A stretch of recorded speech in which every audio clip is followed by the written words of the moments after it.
আসসালামু আলাইকুম ম্যাডাম। ওয়ালাইকুম আসসালাম মেম্বার, কেমন আছো? এই আছি, আলহামদুলিল্লাহ ভালোই আছি। আরে সাহেব, তুমি কেমন আছো? অনেকদিন পর তোমারে দেখলাম। জি আলহামদুলিল্লাহ, আল্লাহর কৃপায় খুব ভালো আছি। মাশাল্লাহ। তা চেয়ারম্যান সাহেবা, কোন খুশিতে তো দান খয়রাত করতেছেন জানতে পারি? সাহেবের জন্য।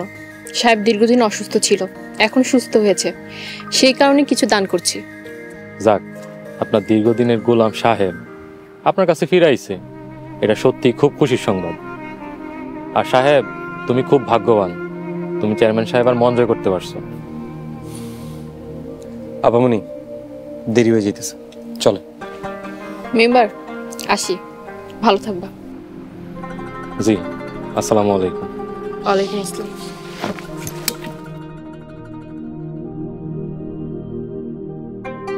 হায় রে গোলামের পুত গোলাম, তোর জন্য আমি সাদিয়ারে পাই নাই, তোরে যদি আমি জায়গা মতো পাই তোর দফা আমি রফা করে দেব। গোলামের পুত গোলাম।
আসসালামু আলাইকুম। ওয়ালাইকুম আসসালাম। সালমা, কি খবর? আপনার সাদিয়া তার প্রিয় গোলাম সাহেবরে নিয়ে গ্রামে ভ্রমণে গেছে, তা দেখা পাইছেন? তাই নাকি? বাইরে যেহেতু হয়েছে, আশা করি দেখা হয়ে যাবে। মজিদ ভাই, কামের বেরির পাটটা না বেশ একটা ভালো লাগতেছে না। আপনি কইলে সাদিয়ার খাওয়ানে বিষ দিয়া একবারে খতম করে দিই। আরে না না, এই কাম করা যাবে না। ধরা খেলে শেষে জেলে পয়সা মরবে। এমন কাজ করতে হইব যাতে সাপও মরে, লাঠিও না ভাঙে। সাপ যতই তেজিও, লাঠি যদি শক্ত হয় তাহলে সাপ মরবো কিন্তু লাঠিও ভাঙবো না। আর আপনি কি করতে চান? সাহেব জেলে যাব, মহাব্যাস যদি সাহেব জেলে যাব, এমন একটা প্ল্যান করো। ওই শালারে আমি বুঝাতে চাই জেলের কষ্ট কি। কিন্তু সেটা কেমনে সম্ভব? কাজটা কিভাবে করতে হয় এর জন্যই তো তোমার বুদ্ধি খাটাইতে হবে। আর কাজটা যদি তুমি ঠিকঠাক মতো করতে পারো, টাকা পয়সার কোনো সমস্যা হবে না, তুমি খুব ভালোভাবে চলতে পারবে, আমি কথা দিলাম। মজিদ ভাই, ধরেন কাম হয়ে গেছে, আর কয়টা দিন খালি ধৈর্য ধরেন। আর হ্যাঁ, আমার মার টাকাটা একটু পাঠাই দেন, আজকেই পাঠাই দিয়ে। আরে না, আজকে না, কালকে পাঠামনি। রাখি, চেয়ারম্যান সাহেবেরা দেখে আসি।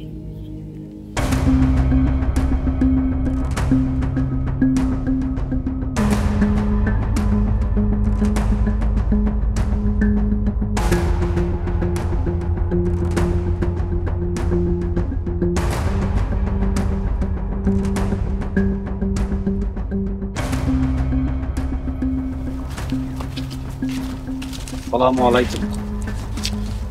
ওয়ালাইকুম আসসালাম। ভাই সাহেব, কেমন আছো তুমি? অনেকদিন পরে তোমারে দেখলাম। জি আলহামদুলিল্লাহ, আল্লাহর রহমতে ভালো আছি। আপামনি, চলেন, কাজের দেরি হয়ে যাইতেছে। মজিদ সাহেব, আপনি কি কিছু বলবেন? চেয়ারম্যান সাহেবা, আমি কালকে ঢাকা যেতেছি, হাইকোর্টে রিট করতে। অবৈধভাবে আমার চেয়ারম্যানই কেড়ে নেওয়া হয়েছে। আমি এলাকার নির্বাচিত চেয়ারম্যান, আমার মিথ্যা মামলা ফাঁসাইয়া অন্যায়ভাবে অবৈধভাবে আমার চেয়ারম্যানই কেড়ে নেওয়া হয়েছে। আপনি যা ইচ্ছা করেন, আমাকে বলছেন কেন? তার একটা কারণ আছে, কারণ আপনি নিজেও অন্যায় করতেছেন। মানে কি বলতে চান আপনি? আপনি গ্রামের গরিব অসহায় মানুষের কাছ থেকে টাকা দিয়ে ভোট কিনছেন।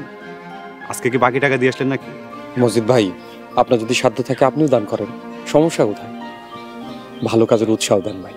আপনি যদি ভালো কাজের মধ্যে খারাপ কিছু খোঁজেন, তাহলে তো মানুষ ভালো কাজ করবো না। আল্লাহ দোহাই লাগে, আর গরিব মানুষের কোনো ক্ষতি করেন না।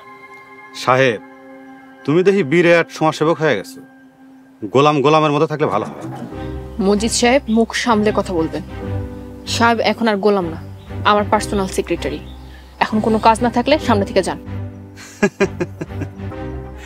অশিক্ষিত গোলাম, চেয়ারম্যানের সেক্রেটারি, তাও আবার পার্সোনাল।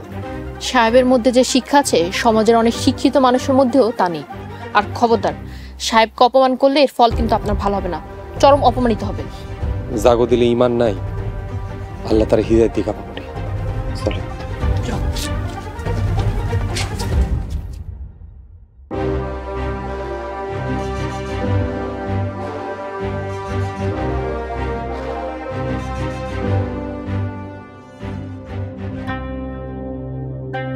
বাহ, আজকে তো দেখে বেশ ভালো আয়োজন। আপামনি, আমার রান্না খাইতে পারেন? সালমা, তোর রান্নার প্রশংসা না করলেই না, তোর রান্না বেশ। আসসালামু আলাইকুম। ওয়ালাইকুম আসসালাম। আপনি আমারে ডাকছেন? খেতে বসার জন্য রেখেছি, বসো। আপনি তো সবই জানেন আপনি, তারপরে কেন আমারে শরম দেন? সাহেব, আব্বার বেঁচে নেই, আল্লাহ ওনাকে জান্নাত নসিব করুক, আমি তাই আগে সব নিয়ম বাদ। এখন তোমরা আমার সবাই কাছে মানুষ, একটা পরিবারের মতো, সবাই একসাথে বসে খাবো। বসো সাহেব। আমরা সবাই? সারাদিন যাই হোক না কেন, রাতের বেলাটা আমি তোমাদের সবার সাথে একসাথে বসে খেতে চাই। লোকমান, তুইও বস। সালমাও কি আমাদের সাথে বসে খাইব? হ্যাঁ বসবে। সালমা বস। আপামনি, আমিও? হ্যাঁ, তা সমস্যা কি? আরে বস বস।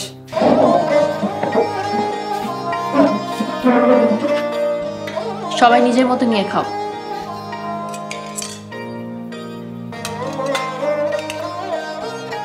প্রথম প্রথম তো, তাই একটু লজ্জা লাগবে, এরপর সবকিছু ঠিক হয়ে যাবে। সালমা, তুই বসে আছিস কেন? নে। আফামনি, আমি কি মুরগির রান্না নিতে পারি? অবশ্যই নিতে পারিস, নে।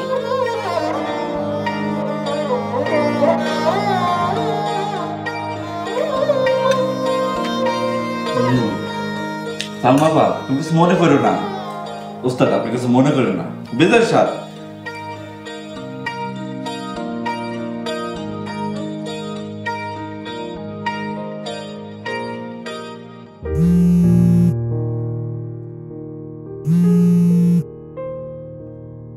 Mm-hmm.